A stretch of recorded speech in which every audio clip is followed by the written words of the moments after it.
టాలీవుడ్లో ఈ పేరు తెలియని వాళ్ళు లేరంటే అతిశయోక్తి కాదు. ఒకానొక సమయంలో రామారావు, ఎన్టీఆర్, ఏఎన్ఆర్లనే తన కాళ్ళ దగ్గరికి తీసుకొచ్చిన పరిస్థితి ఉంది అని ఆ రోజుల్లో చాలామంది చెప్పుకోవడం జరిగింది. చివరికి వాళ్లే కాంప్రమైజ్ అయ్యారు. వాళ్ళు కాంప్రమైజ్ అవ్వడానికి వన్ ఆఫ్ ద ప్రొడ్యూసర్ కూడా కారణమని కూడా పెద్ద బ్యానర్లో ఉన్న ఆనాటి పెద్ద బ్యానర్లో ఉన్న ప్రొడ్యూసర్ కారణమయ్యారు అని కూడా మనకి చాలా విషయాలు తెలుస్తూ ఉంటాయి. దాదాపు కొన్ని సినిమాలు ఎన్టీఆర్, నాగేశ్వరరావు, జమునతో చేయని పరిస్థితి అని ఆ రోజుల్లో చెప్పుకోవడం జరిగింది. మీరు చేయకపోయినా పర్వాలేదు, నేను ఇతర హీరోలతో చేస్తానని ఇతర హీరోలతో చేసి ఆ సినిమాల్ని హిట్ చేసిన పరిస్థితులు, జమున వల్ల సినిమా హిట్ అయిన సందర్భాలు కూడా ఉన్నాయని మనకు తెలుస్తోంది. అటువంటి జమున దాదాపు మనం చూసాం, ఆమె మీద మనం అపర సత్యభామ అని పేరు కూడా ఉంది.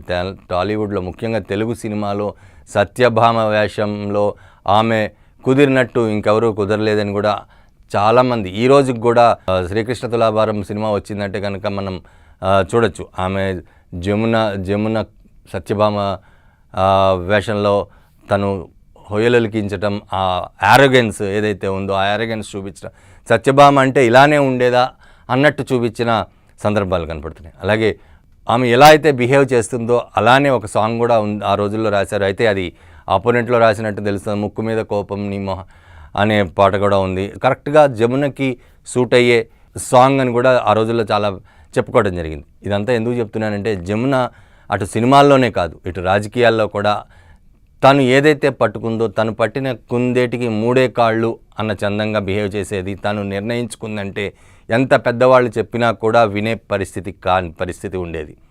తను నిర్ణయించుకుంది అంటే అక్కడ జరగాల్సిందే. ఇలానే జరిగింది ఆమె రాజకీయాల్లోకి రావటం. 1982లో రాజకీయాల్లోకి వచ్చారు. ఆ విషయం మనందరికీ తెలిసిందే. అయితే అంతకంటే ముందు ఇందిరాగాంధీ పిలవడంతో జమున 80లోనే రాజకీయాల్లోకి రావడం జరిగింది. కాంగ్రెస్ పార్టీలో జాయిన్ అయింది. 80లో జాయిన్ అయినా కూడా ఎక్కువగా తను పార్టిసిపేట్ చేయకపోవటం, సినిమాలకే ఎక్కువగా కాన్సన్ట్రేట్ చేయడంతో ఆమె దూరంగానే ఉందని చెప్పాలి రాజకీయాల్లో. అయితే 82లో ఎన్టీఆర్ పార్టీ పెట్టడం ఆమెకి ఇష్టం లేదు. ఎన్టీఆర్ పార్టీ పెట్టడం ఇష్టం లేకపోవడంతో ఎన్టీఆర్ మీద నెగిటివ్గా మాట్లాడటం, కాంగ్రెస్లో ఉండి తను కాంగ్రెస్ లీడర్గా తెలుగుదేశం పార్టీని చాలా విధాలుగా ఎస్పెషల్లీ రామారావుని టార్గెట్ చేయడం జరిగింది. ఈ విషయంలో కాంగ్రెస్ చాలా హ్యాపీ ఫీల్ అయింది. ఎందుకంటే ఎన్టీఆర్ని ఎదుర్కొనే సత్తా జమునకి మాత్రమే ఉంది అన్నంత స్థాయిలో జమున ఆ రోజుల్లో మాట్లాడింది.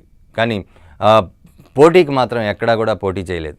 అయితే 85లో ఎన్టీఆర్ అసెంబ్లీలో జరిగిన చిన్న విషయంతో మొత్తం అసెంబ్లీని రద్దు చేయటం, మళ్ళీ ఎలక్షన్స్కి వెళ్ళటం జరిగింది 1985లో. ఆ సమయంలో రాజీవ్ గాంధీని రిక్వెస్ట్ చేసి రాష్ట్ర కాంగ్రెస్ నాయకులందరూ కూడా ముఖ్యంగా జమున ఉండాలి, జమున ఉంటే కనుక టీడీపీకి గట్టి పోటీ ఉంటుంది, తెలుగుదేశానికి ముఖ్యంగా ఎన్టీఆర్కి గట్టి పోటీ ఉంటుందని చెప్పి రాజీవ్ గాంధీని రిక్వెస్ట్ చేసి ఎటువంటి పరిస్థితుల్లోనూ జమునని పిలవండి, జమున ఉంటే బాగుంటుంది. అప్పటిదాకా కూడా జమున కాంగ్రెస్ మెంబర్గానే ఉంది తప్ప ఎక్కడా కూడా క్రియాశీలక రాజకీయాల్లో పార్టిసిపేట్ చేయలేదు.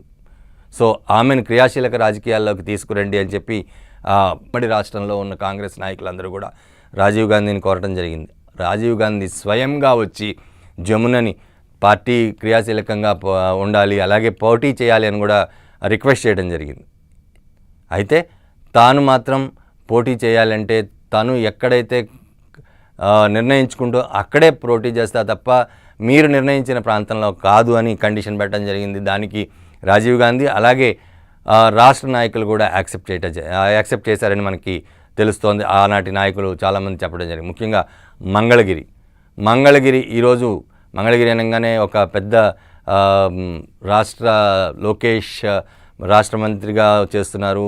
దానికి ఒక ప్రత్యేక ప్లేస్ అనేది ఒకటి ఉంది, ఫేమస్ అయిపోయింది కూడా. లోకేష్ మినిస్టర్ అవటము, లోకేష్ అక్కడి నుండి పోటీ చేసి ఒకసారి ఓడిపోవటం, తర్వాత మళ్ళీ ఇప్పుడు గెలిచి మినిస్టర్ అవటం ఈరోజు ఫేమస్ అయింది. అయితే ఆ రోజుల్లోనే 1985లోనే జమున పోటీ చేయటం అక్కడ మంగళగిరికి ఒక ప్రత్యేక పేరు వచ్చేసింది. ఆనాడు ఎటువంటి పరిస్థితుల్లోనూ తాను అక్కడి నుండే పోటీ చేస్తానని మంకు పట్టు కూర్చుందని కూడా చెప్పొచ్చు. ప్రతి ఒక్కళ్ళు కూడా కాంగ్రెస్ నాయకులందరూ, అలాగే ప్రతి ఒక్కళ్ళు కూడా సినిమాలో ఇండస్ట్రీలో జమునకు సపోర్ట్ చేసిన వాళ్ళు, అలాగే రాజకీయ నాయకులు కూడా, రాజకీయ విశ్లేషకులు కూడా ఇక్కడ మాత్రం పోటీ చేయొద్దు, మంగళగిరి వద్దు జమున అని చెప్పడం జరిగింది. కానీ జమున మాత్రం నేను పోటీ చేస్తే మంగళగిరిలోనే పోటీ చేస్తా అని నిర్ణయించుకోవటం, వారికి అదే చెప్పటం, ముందే మనం మాట్లాడుకున్న తను పట్టిన కుందేటికి మూడే కాళ్ళు అన్న చందంగా నేను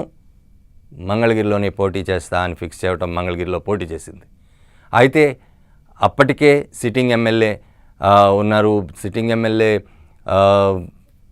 అక్కడ కుల సంఘంకి సంబంధించిన వ్యక్తి, స్థానికత ఇవన్నీ ఉన్నాయి. కానీ ఆమె మాత్రం అక్కడే పోటీ చేసింది, సిట్టింగ్ ఎమ్మెల్యేతో పోటీ పడింది. జస్ట్ 3700 ఓట్ల మెజారిటీతో ఓడిపోయింది.